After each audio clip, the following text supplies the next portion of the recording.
So before I say anything, I would like to encourage you to put this on 2x speed, because there are two reasons for that. The first reason, and excuse me for all the noise in the background, but there's two reasons for that. Two reasons.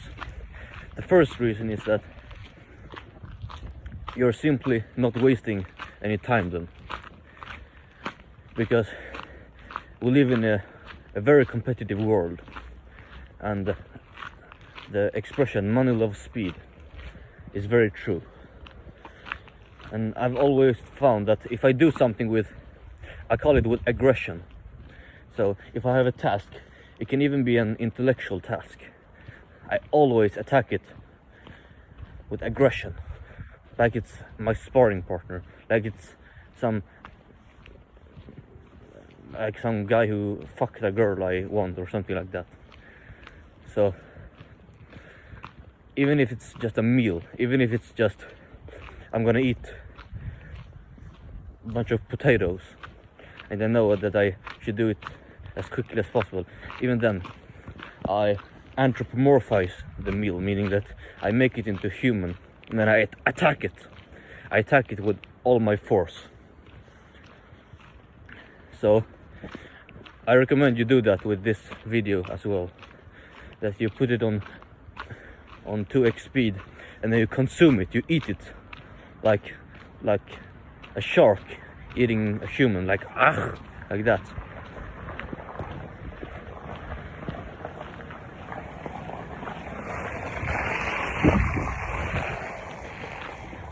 And the second reason is that I've noticed this myself. When I put videos on 2x speed, if I listen to a podcast, for example, I listened to Ben Shapiro 2x speed. This was maybe 2 months ago, and it was pretty hard in the beginning, so I had to start with 1.5x speed because he talks very fast.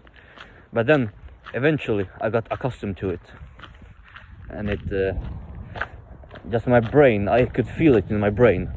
The pace of my brain was accelerating, and after that I noticed a very interesting and also educational and useful phenomenon, which was that when I thought, after that, when I was thinking, my thinkings were much faster than usually. So yeah, it will improve your thinking, it will improve your ability to think quickly, because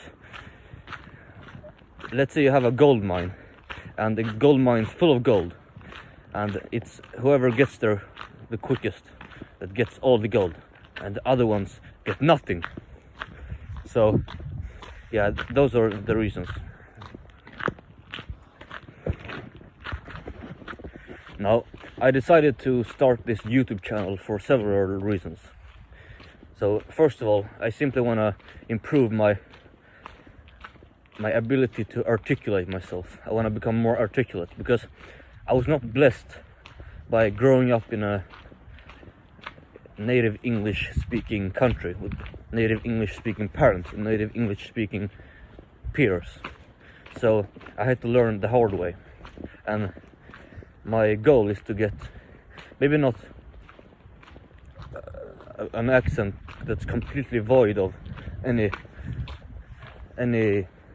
foreign influences, let's say, but to at least be able to speak as fluently as someone who's a native. So if you compare me, for example, to like an 8-year-old kid in LA, I definitely know a lot more words than this little kid, and I could write much better than him, but he could still speak with better fluency, even if he uses very simple words.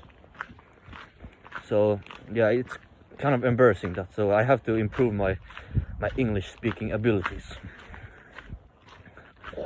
And the second reason why I started this YouTube channel is that I live a life where I think that the lessons that I get are actually very useful, and it would be a shame not to share them with the world, because I'm gonna post as many videos as I can where I go into the world, I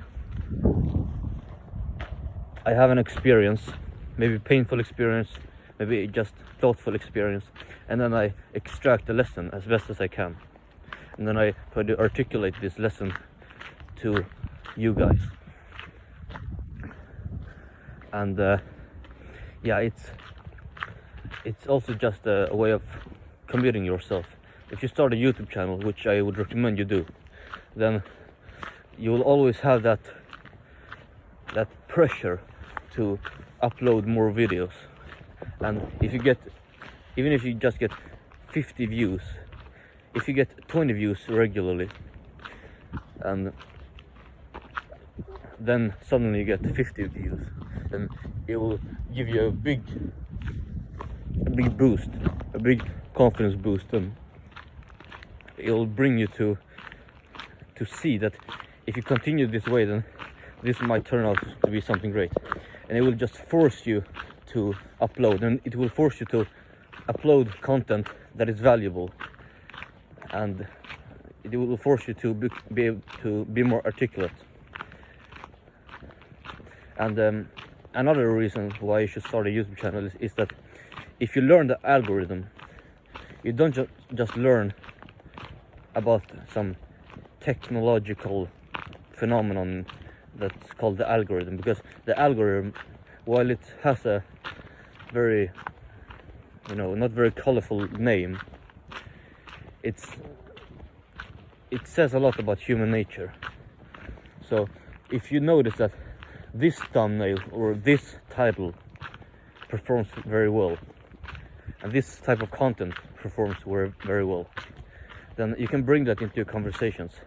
So for example, if in your conversations you're always talking about, with your friends, let's say, you're always, like male friends, you're always talking about some sport events, and you think that everyone likes it, but it's more of a coping mechanism for not talking about any real stuff and not making the conversation awkward. So let's say you post 10 videos on banal things like that, like mundane things, and then it doesn't get very many views. But then you start talking about something else. Maybe it's how to learn anything quicker, or it might even be something with girls, or how to get stronger in the gym, or how to get good at fighting, or how to be more charismatic, or something like that. And that video gets 10 times as many views as the rest. Then you will understand that people aren't really hungry for the mundane content. They are hungry for this sort of content that goes viral. And so the next time you get into a real life conversation with someone, you don't talk about your favorite football team. You don't do that, because you'll just make people secretly dislike you. So you talk about how you got into fighting and how you got good at fighting, or you'll talk about how you got strong, or you'll talk about how you learned this thing.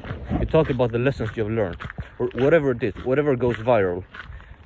I don't think entertainment is going to be the next big thing, let's say. So I think that education is much more potent than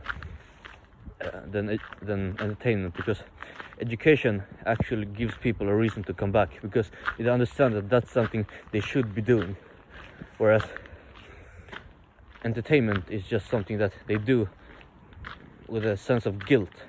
So if your conversations are basically entertainment, then people are left with a sense of guilt, and they understand that they shouldn't talk to you anymore, so they will drive away from you automatically.